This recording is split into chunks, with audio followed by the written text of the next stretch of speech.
Nous sommes le 11 décembre 2018 et maintenant nous en arrivons à la lettre aux Éphésiens. Dans le premier chapitre, adresse et salutations de la part de Paul, apôtre de Jésus-Christ, par la volonté de Dieu, aux saints qui sont à Éphèse et qui sont fidèles en Jésus-Christ.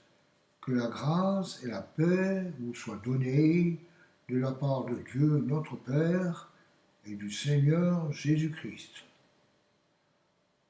Éphèse, c'est une ville d'Asie mineure et elle faisait partie de toutes ces régions où Paul allait pour apporter l'Évangile. Maintenant, sous-titre, les merveilleuses bénédictions du salut en Christ. Béni soit le Dieu et Père de notre Seigneur Jésus-Christ, qui nous a bénis de toute bénédiction spirituelle dans les lieux célestes en Christ. En lui, Dieu nous a choisis avant la création du monde pour que nous soyons saints et sans défaut devant lui. Dans son amour, il nous a prédestinés à être ses enfants adoptifs par Jésus-Christ. C'est ce qu'il a voulu, dans sa bienveillance, pour que nous célébrions la gloire de sa grâce dont il nous a comblés dans le bien-aimé. Le bien-aimé, évidemment, c'est Jésus.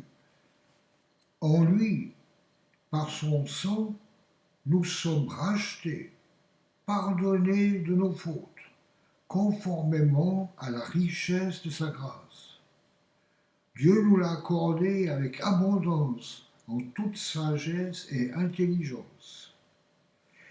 Il nous a fait connaître le mystère de sa volonté conformément au projet bienveillant qu'il avait formé en Christ pour le mettre à exécution lorsque le moment serait vraiment venu, à savoir de tout réunir sous l'autorité du Messie, aussi bien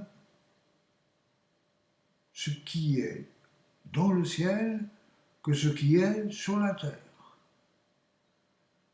En lui, nous avons été désignés comme héritiers, ayant été prédestinés suivant le plan de celui qui met tout en œuvre conformément aux décisions de sa volonté pour servir à célébrer sa gloire, nous qui avons par avance espéré dans le Messie.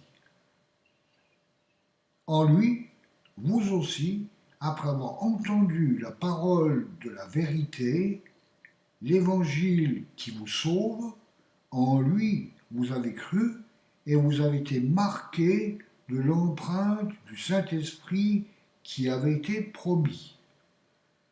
Il est le gage de notre héritage en attendant la libération de ceux que Dieu s'est acquis pour célébrer sa gloire. Voilà. Je pense qu'il n'y a rien à rajouter. C'est le début de cette lettre aux Éphésiens qui me semble vraiment très clair et j'espère que ces paroles vont s'ancrer en moi et aussi que vous les entendiez. C'est pas moi qui parle, je lis, c'est tout, hein, mais j'y crois, oui. Voilà, alors commencerai demain. Au revoir.